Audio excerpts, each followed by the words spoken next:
नमस्कार साथियों। हम भूगोल के अंदर परिवहन टॉपिक कर रहे थे और परिवहन के अंदर जल परिवहन चल रहा था। और जल परिवहन के अंदर हमने दो प्रकार देखे थे, एक अंतरस्थलीय जलमार्ग और दूसरा महासागरीय जलमार्ग। अंतरस्थलीय जलमार्ग तो हम पूरा कर चुके हैं। एक टॉपिक रह गया था महासागरीय जलमार्ग। महासागरीय जलमार्ग भारत की अगर बात करें तो जो भारत है, भारत की स्थिति जो है काफ़ी अच्छी है इस दृष्टि से, क्योंकि भारत के पास एक लंबी समुद्र तट रेखा है। भारत एक प्रायद्वीप के रूप में है, तीन तरफ इसके पानी है, पूर्व में बंगाल की खाड़ी, पश्चिम में अरब सागर और दक्षिण में हिंद महासागर। इसमें अगर अपन देखें कि जो भारत का जो समुद्री तट है, भारत का जो समुद्री तट है वो कितना है, लगभग 7,500 है, मतलब 7,517 किलोमीटर। और ये जो लंबाई है ये द्वीपों सहित है। द्वीपों सहित मतलब यहाँ से अपन देखें तो गुजरात से लेकर गुजरात, महाराष्ट्र, गोवा, कर्नाटक, केरल, उसके बाद तमिलनाडु, आंध्र प्रदेश, उड़ीसा, पश्चिम बंगाल, ये जो राज्य हैं ये समुद्री तट रेखा पर स्थित है। काफ़ी लंबी तट रेखा है भारत के पास। और इस तट रेखा का फायदा है कि भारत जो है जल मार्गों का समुचित रूप से उपयोग कर सकता है। और ये जो तट रेखा है कटे फटे होने के कारण यहाँ पर जो है काफ़ी बंदरगाह भी है। और ये जो लंबाई है 7,517 किलोमीटर, ये द्वीपों सहित है। द्वीपों सहित मतलब यहाँ पर अरब सागर में लक्षद्वीप और इधर बंगाल खाड़ी में अंडमान निकोबार द्वीप समूह, इन सब की सीमा मिलाकर जो है ये 7,517 किलोमीटर है।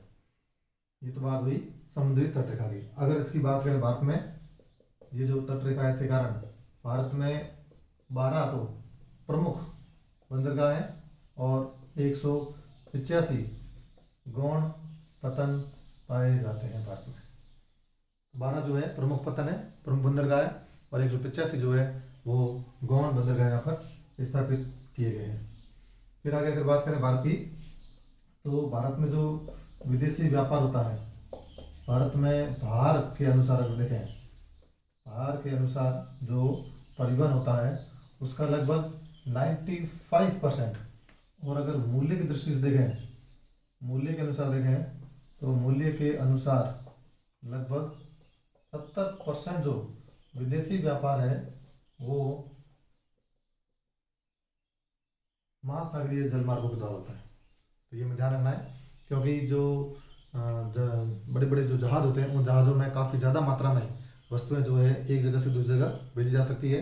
तो भारत के अंदर जो भार के अनुसार अगर देख रहे हैं तो भार के अनुसार जो है 95% जो विदेशी व्यापार है वो इन महासागरीय जलमार्गों के द्वारा होता है। और अगर मूल्य की दृष्टि से देखें तो 70% जो विदेशी व्यापार है वो इन महासागरीय जलमार्गों के द्वारा होता है।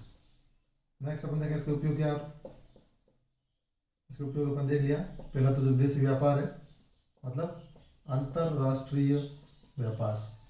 अंतरराष्ट्रीय व्यापार में इन महासागरीय जलमार्गों का बहुत ज़्यादा उपयोग है।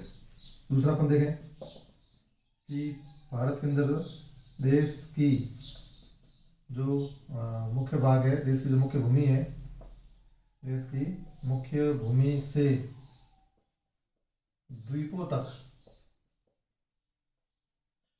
जो परिवहन है ये भी इन महासागरीय जलमार्गों द्वारा होता है। मुख्य भूमि ये है, और मुख्य भूमि से अगर लक्षद्वीप तक जाना है या फिर मुख्य भूमि से इन अंडमान निकोबार द्वीप समूह द्वीपों तक अगर जाना है तो इनका जो परिवहन है वो भी यही महासागरीय जलमार्गों द्वारा होता है। तो ये अपने